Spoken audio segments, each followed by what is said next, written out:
A once tiny internet company called Groupon that started a couple of years ago in Chicago has become so hugely popular it has grabbed the attention of Google. Groupon sells coupons online for stores, restaurants, and just about any place you can think of.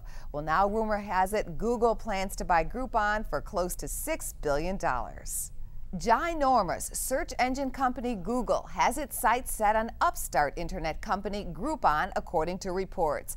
Groupon, which started small in Chicago, now delivers daily discounts to 30 million people worldwide. Groupon recently received the golden touch from Oprah, who mentioned a deal on her show and temporarily crashed the Groupon site. Now reports say Google is eyeing the company and willing to pay nearly $6 billion. Analysts value Groupon at $1.3 billion and fear Google is going after a company that is threatened by a long list of wannabes. There are hundreds of clones, so-called Groupon clones around the world. Some actually, even like in China, they actually use pretty much the same website look and Groupon.cn. So I mean, it's almost a blatant counterfeit site for Groupon. Edward Lee, a professor and director of intellectual property law at Chicago-Kent College of Law, says there's even software to create a Groupon lookalike site. Part of the strategy so far of Groupon has been simply to acquire some of these copycat sites around the world. Lee likes the Groupon business strategy because it's one of the few internet companies that has found a way to make money by doing deals with brick and mortar businesses. But not everyone is giddy about Groupon.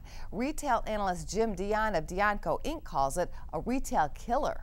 Arguably one of the worst concepts ever invented. It is a neutron bomb for retail. And that's going to really, companies like Groupon are going to have a profound impact on this Christmas. Dion says Groupon coupons worth 50 to 90% off to consumers are sending the wrong message about retailers. They really are convincing consumers that retailers are making huge margins. And in point of fact, the vast majority are not. And yet, consumers are quick to click to save, and Google seems eager to buy. Professor Lee says one reason why Google wants Groupon is because the business strategy of offering local and national coupons on the net is the next big thing.